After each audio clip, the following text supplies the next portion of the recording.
नमस्कार स्टूडेंट। आज हम कक्षा 8 में का एक सवाल सॉल्व करने वाले हैं। सवाल दिया गया है, भेड़ों के एक झुंड की एक चौथाई भेड़ें जंगल में चल रही हैं, एक तिहाई भेड़ें खेत में चल रही हैं तथा शेष 20 भेड़ें नदी के तट पर जल पी रही हैं। तो हमें भेड़ों की संख्या बताना है। देखो, इस तरह के सवाल होते हैं। सबसे पहले कुछ विद्यार्थी होते हैं जिन्हें ये सवाल करना पसंद नहीं होता बिल्कुल भी, और वो कहते हैं हमें क्या लेना देना सवालों से, अरे भेड़ चल रही, चलने दो, पानी पी रही, पीने दो, ये तो वो संभालेगा, जिसकी भेड़ है वो अपनी गिनती करता रहेगा। और कुछ विद्यार्थी ऐसे होते हैं जो इस तरह के सवालों को बहुत ज्यादा इंटरेस्टिंग के साथ करते हैं। आइए जरा हम इस सवाल को सॉल्व करें। सबसे पहले हमें क्या करना है, इस तरह के सवाल को ध्यान से पढ़ना है। क्या क्या कहा जाता है, दोबारा पढ़ते हैं। एक भेड़ों के झुंड की एक चौथाई भेड़ है, इसका अर्थ है 1/4। ठीक है, जंगल में चल रही है।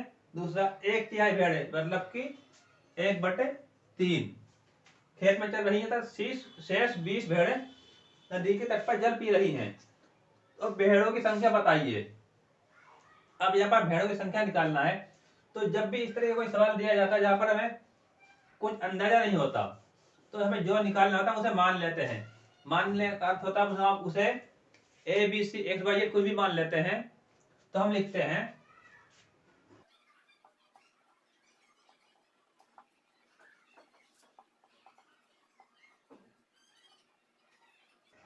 देखिए हम सबसे पहले भेड़ों की कुल संख्या X मान लेते हैं। अब देखिए, तो पहला क्या कहता है, जंगल में।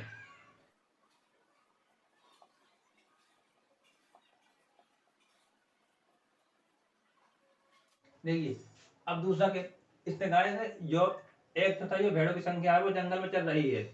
तो अगर हमने भेड़ों की कुल संख्या X मानी तो इसका एक चौथाई होगा X गुना 1/4, जिसका अर्थ होगा X/4। ठीक है, आगे देखते हैं क्या कहा। और इसका एक तिहाई भेड़ खेत में चल रही है, तो देखते हैं खेत में भेड़ चल रही है। ठीक है, इसका हो जाएगा एक तिहाई, यानी कि 1/3 सही से गुना कर देंगे, x को बराबर आएगा X/3। ठीक है, अब देखो शेष, अब तो नदी के तट पर कितनी है, 20 भेड़ है।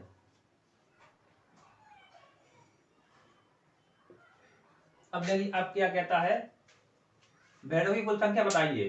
तो हम लिखते हैं प्रश्न के अनुसार। देखिए, इसे हम इस तरह के साइन डाल देते हैं, इसका अर्थ होता है प्रश्न के अनुसार कुल भेड़ों की संख्या कितनी है यहाँ पर, X।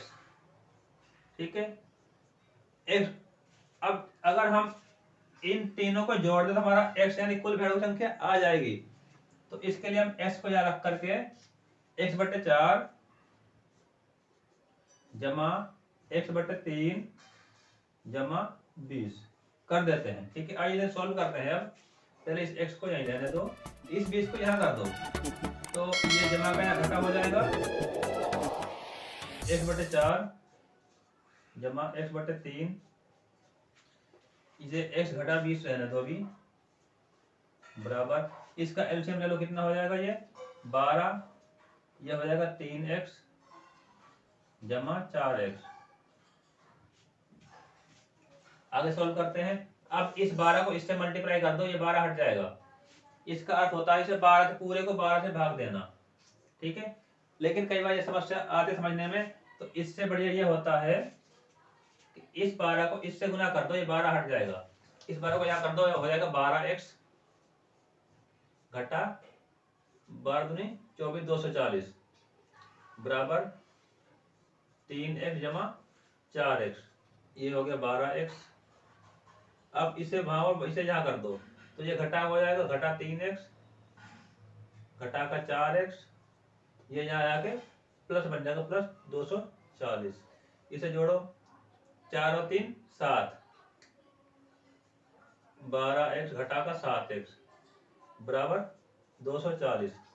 अब इसे घटाओ, बचेगा 5x बराबर 240। अब इसे हम ऊपर लेके चलते हैं, 5x बराबर 240, इस x को यहीं कर दो, ये गुना में यहाँ भाग हो जाएगा, 240 भाग 5, भाग कर तो ये जाएगा 4 और 8, कट गया, x बराबर आ गया 48। अब देखिए हमने x क्या माना था, भेड़ों की कुल संख्या, तो x बराबर कितना आ गया 48। इसका अर्थ क्या हुआ कि हमारी जो भेड़ों की संख्या थी वो आ चुकी है 48। अगर आपको ये सवाल समझ नहीं आया तो आप इस वीडियो को दोबारा देखिए, आपको सवाल समझ आ जाएगा।